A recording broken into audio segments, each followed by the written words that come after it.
அன்பு நேயர்களே, இந்த காணொலியில் பார்க்க போது குடி AX 3000 தூயவெளி திசைவி, அதாவது ஈத்தர்நெட் ரூட்டர். இந்த சாதனமானது குறிப்பாக ஒரு கைபேசியின் அருகலையை ஒரு முழு வீட்டிற்கு விரிவாக்கம் செய்ய உதவுகிறது.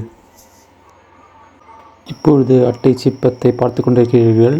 இதில் சில விவர கூற்றுகள் தரப்பட்டுள்ளன.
இந்த சிப்பத்திற்குள் ஒரு தகவி, அதாவது அடாப்டர், தூய வெளிவிடம், அதாவது ஈத்தர்நெட் கேபிள், கையேடுகள் மற்றும் இந்த சாதனம் ஆகியவை அடைக்கப்பட்டுள்ளன.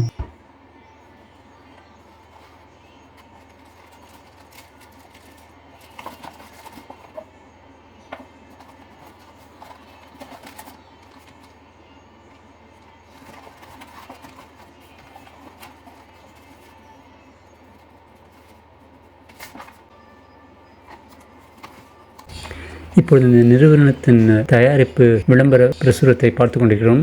இந்த நிறுவனத்தின் பல்வேறு தயாரிப்புகளை இந்த பிரசுரம் விவரிக்கிறது.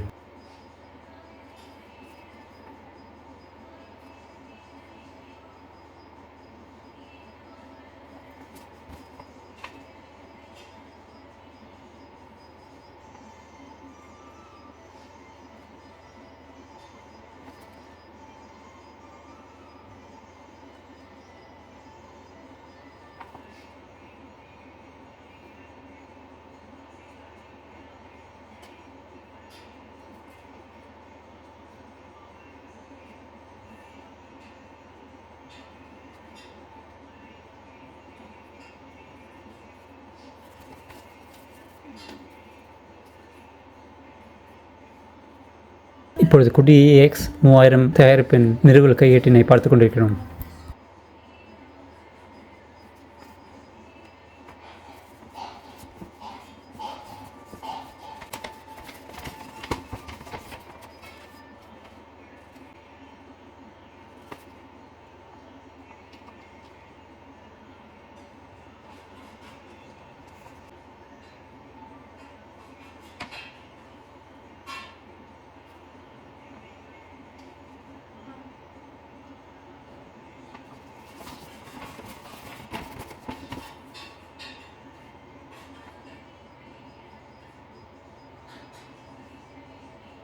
இந்த பகுதி சற்று முக்கியமானது. இந்த பகுதி எவ்வாறு தயாரிப்பிற்குள் இணைப்பதற்கான முகவரியை தந்து கடவுச்சொல்லையும் தருகிறது. இந்த கடவுச்சொல் admin ADMIN ஆகும்.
இப்பொழுது உண்மையான தயாரிப்பையே பார்த்து கொண்டிருக்கிறோம். இந்த தயாரிப்பில் 4 அலைக்கம்பங்கள் வருகின்றன.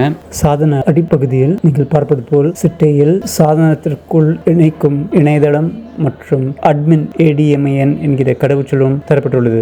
இந்த சாதனத்தின் உள்ளமைவு இணையதளம் 192.168.10.1 அல்லது குடி.net CUDY.net ஆகும். இந்த 4 அலைக்கம்பங்களை இவ்வாறு நிமிர்த்துவதன் மூலம் பெருகை திறன் அதிகரிக்கிறது. தயாரிப்பின் பின்புறத்தில் 4 துறைகள் தரப்பட்டுள்ளன. அதில் ஒரு துறையானது அகலப்பரப்பு பிணையம், அதாவது WAN என்கிற துறையில் இணைப்பதற்கான வசதி தரப்பட்டுள்ளது. இந்த துறையை சாதாரண உள்ளக பரப்பு பிணையம், அதாவது LAN என்கிற துறையாகவும் மாற்றியமைக்கலாம்.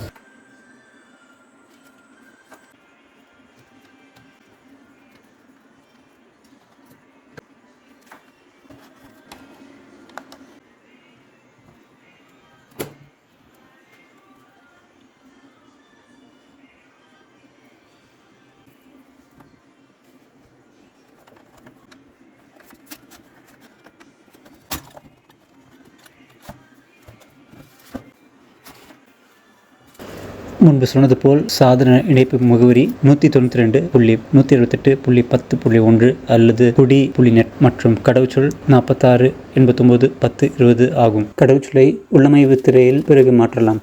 இப்பொழுது உள்ளமைவு திரையில் நுழைகிறோம். அதற்கு முதலில் குடி என்கிற அருகலை பிணையத்தில் இணைக்க வேண்டும். அதற்கு முன்னிருப்பு கடவுச்சொல்லை நுழைத்த பிறகு இணைக்க இயலும்.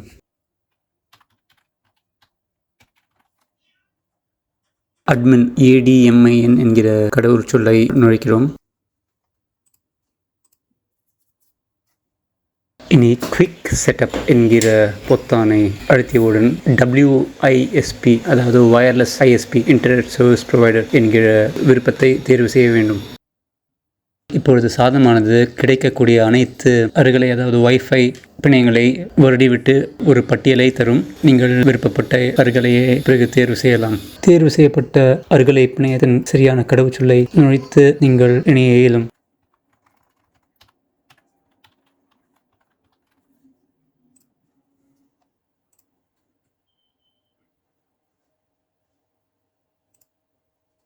இறுதியாக கடவுச்சொல் உட்பட அனைத்து அமைவுகளையும் சேவ் அண்ட் அப்ளை என்பதை அழுத்திவிட்டு சேமிக்க வேண்டும்.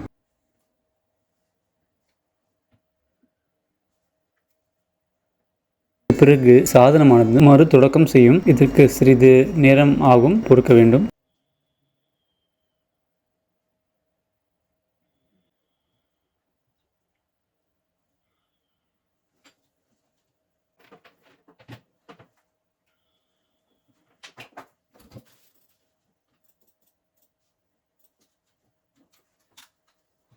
சாதனம் மறு தொடங்கிவிட்டது. இப்பொழுது அருகலை மற்றும் பிணையம் ஆயத்தமாக உள்ளது. இப்பொழுது பிணையத்தின் வேகத்தை சோதித்து பார்ப்போம்.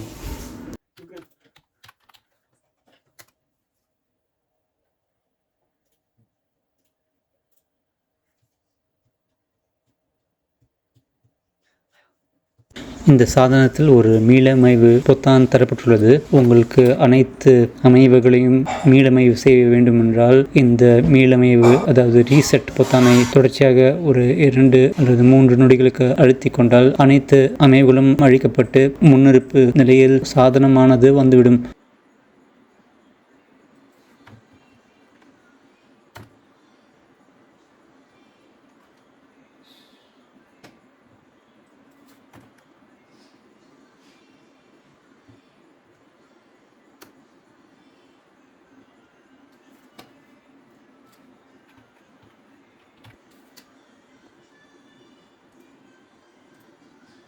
இனி சாதனத்தின் பதிமென்பொருளை எவ்வாறு புதுப்பிப்பது என்பதை பார்ப்போம். முதலில் இந்த புதிய இற்றைப்படுத்தப்பட்ட பதிமென்பொருள் கோப்பினை பதிவிறக்கம் செய்ய வேண்டும். பதிவிறக்கம் செய்த பிறகு இதனை ஃபர்ம்வேர் என்கிற பட்டியலிற்கு சென்று புதுப்பிக்க இயலும்.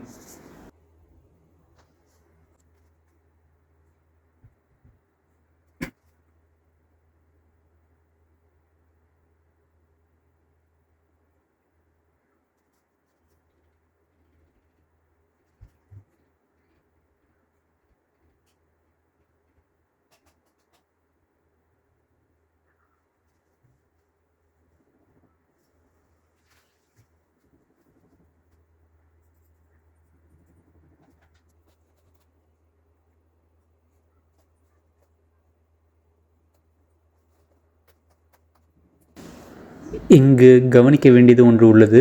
முன்பாக அட்மின் என்கிற கடவுச்சொல் முன்னிருப்பாக இருந்தது. ஆனால் இப்பொழுது வரும் புதிய பதிப்பு பதிமென் பொருட்களில் 9 எழுத்து கடவுச்சொல் கண்டிப்பாக அமைய வேண்டும். இந்த அட்மின் என்கிற கடவுச்சொல் இப்பொழுது செல்லாது.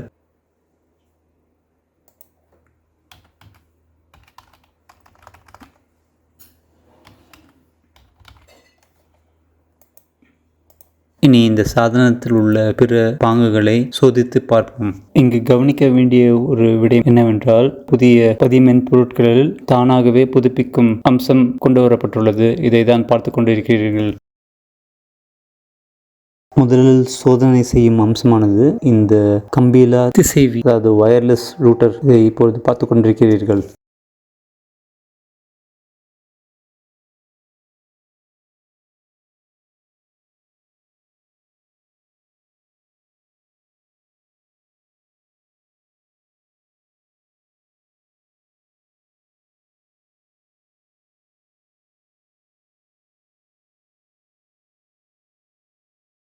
நீங்கள் பார்ப்பது போல் எங்கள் சோதனைகளில் இது சரிவர இயங்கவில்லை. நீங்கள் பார்ப்பது போல் இணைப்பு சரியாக கிடைப்பதில்லை.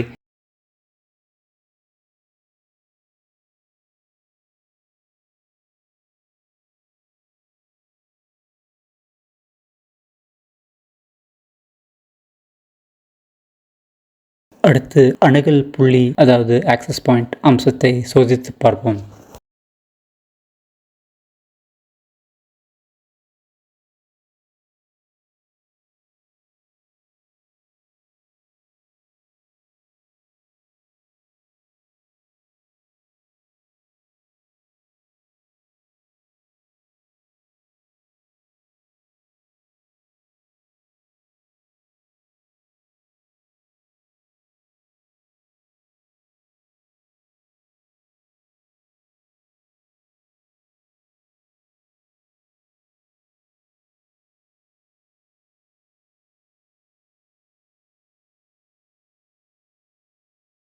அடுத்தது அருகலை விரிவாக்கிய அம்சத்தை சோதித்து பார்த்து கொண்டிருக்கிறோம்.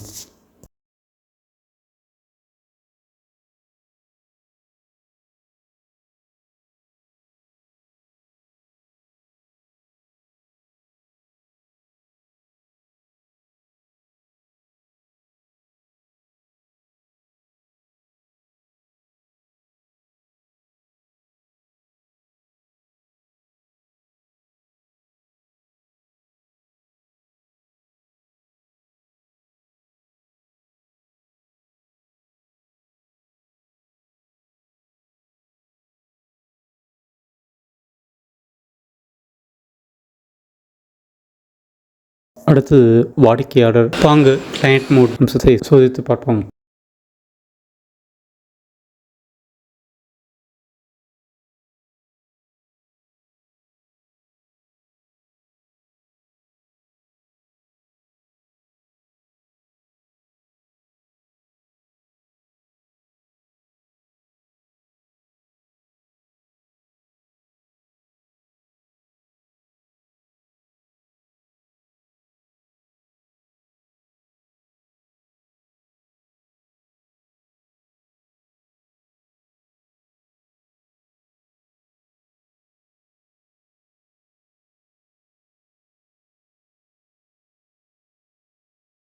நமது சோதனைகளில் இந்த அம்சம் சரிவர வேலை செய்யவில்லை. இது மறுதொடக்க திரையிலே மாட்டிக்கொண்டு விட்டது. இது பல முறை இதே நிலையில்தான் வந்தது.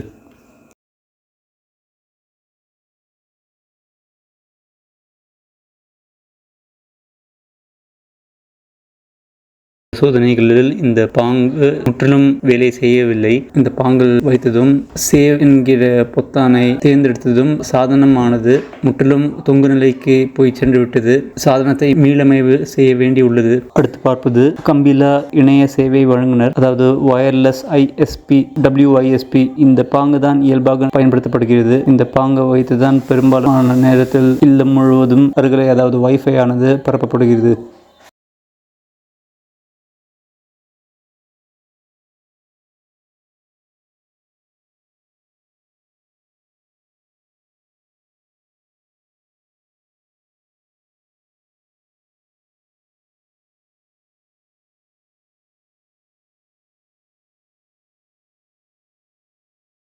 இறுதியாக பார்க்க போவது WPS, அதாவது வயர்லெஸ் ப்ரொடெக்டட் செட்டப், அருகலை பாதுகாப்பு அமைப்பு. அருகலை விரிவாக்கியில் WPS பொத்தானை அழுத்திவிட்டு வேறு இன்னொரு சாதனத்தில் WPS பொத்தானை அழுத்தினால் கடவுச்சொல் இன்றி 2 சாதனங்களும் அருகலை மூலம் இணைக்கப்படும். இதை இப்பொழுது பார்த்து கொண்டிருக்கிறீர்கள்.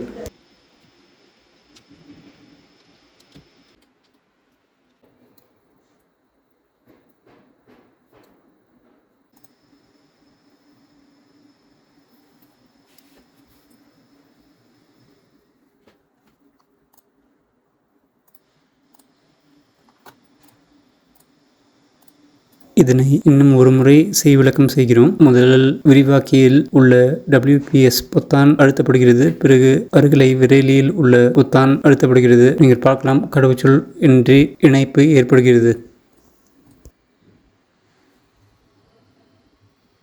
இனி காணொலியை முடிப்பதற்கு முன்பு சற்று கவனங்களை தெரிவிப்பது நல்லது. முதலில் ஆரம்ப கட்டத்தில் இந்த சாதனத்தின் கடவுச்சொல் அட்மின், அதாவது ADMIN ஆக இருந்தது. நாள்போக்கில் மென்பொருள் புதுப்பிப்பு காரணமாக கடவுச்சொல் பயனரே தேர்வு செய்து அமைப்பதற்கான விதிமுறைகள் கொண்டு வரப்பட்டது. அடுத்தது இந்த சாதனத்தின் LED ஒளியுமிழிகளின் நடத்தை ஆரம்ப கட்டத்தில் இவைகள் நன்றாக பணிபுரிந்தன. நாள்போக்கில் புதிய மென்பொருள் பதிப்புகள் காரணமாக படிப்படியாக ஒளியுமிழிகள் வேலை செய்வது நின்றுவிட்டன. பெரும்பாலும் ஒளியுமிழிகள் அணைந்த நிலையிலேயே காணப்படுகின்றன. இது கண்டிப்பாக இந்த நிறுவனம் கவனிக்க வேண்டிய விடயமாகும். இந்த உமிழிகள் கெட்டு போய்விட்டதா அல்லது மென்பொருளில் உள்ள வலுவாக உள்ளதா என தெரியவில்லை. ஆனால் கண்டிப்பாக இது திருத்தப்பட வேண்டிய விடயமாகும். அடுத்தது முக்கியமான விடயமானது, இது வாடிக்கையாளர் பாங்கில் வைக்க முயன்றால் இது தொங்கு நிலைக்கு போய் சென்றுகிறது. இந்த சாதனத்தை முழுமையாக மீளமைவு செய்துதான் மீட்க வேண்டிய நிலை உள்ளது. அருகலை விரிவாக்கம், அதாவது வைஃபை எக்ஸ்பேண்டர் மற்றும் கம்பியில்லா இணைய சேவை வழங்குனர் wireless ISP internet service provider தான் பெரும்பாலான நேரத்தில் நன்றாக வேலை செய்கிறது. அனைத்து பாங்குகளும் வேலை செய்கிறதா என சொன்னால் கண்டிப்பாக இல்லை எனதான் முடிவு செய்ய வேண்டும். ஒட்டுமொத்தமாக இந்த சாதனத்தின் செயல்திறன் மிக அற்புதமாக உள்ளது. குறிப்பாக முன்பு சொல்லப்பட்ட அருகலை விரிவாக்கம், அதாவது வைஃபை எக்ஸ்பேண்டர் மற்றும் கம்பியில்லா இணைய சேவை வழங்குனர் வயர்லெஸ் ISP. எனவே இந்த சாதனத்தை கண்டிப்பாக பரிந்துரைப்பேன். வெறும் 300 ரூபாய் ஒரு மாதத்தில் இணைய சேவை ஒரு அலைபேசி திட்டத்தின் மூலம் முழு வீட்டிற்கு நடைமுறை செய்ய முடியும். எனவே இந்த சாதனமானது பெரும்பாலும் இணைய தேவைகளை பூர்த்தி செய்கிறது. இந்த காணொலியில் காட்டப்பட்ட தகவல் பயனுள்ளதாக இருந்திருந்தால் வெறும் 3 செயல்களை செய்தால் போதும். 1. மேல் கட்டவர்களை அழுத்தவும். 2. சந்தா சின்னத்தை அழுத்தவும். 3வது நண்பர்களுடன் இந்த அலைவரிசை மற்றும் காணொலி இணைப்பை பகிர்ந்தால் சிறப்பு. இம்மூன்று செயல்களை செய்வதன் மூலம் இந்த காணொலிகள் மற்றும் அலைவரிசை பொதுவாக போக்கு உயர்த்தப்படும். ஆதரவுக்கு மிகவும் நன்றி.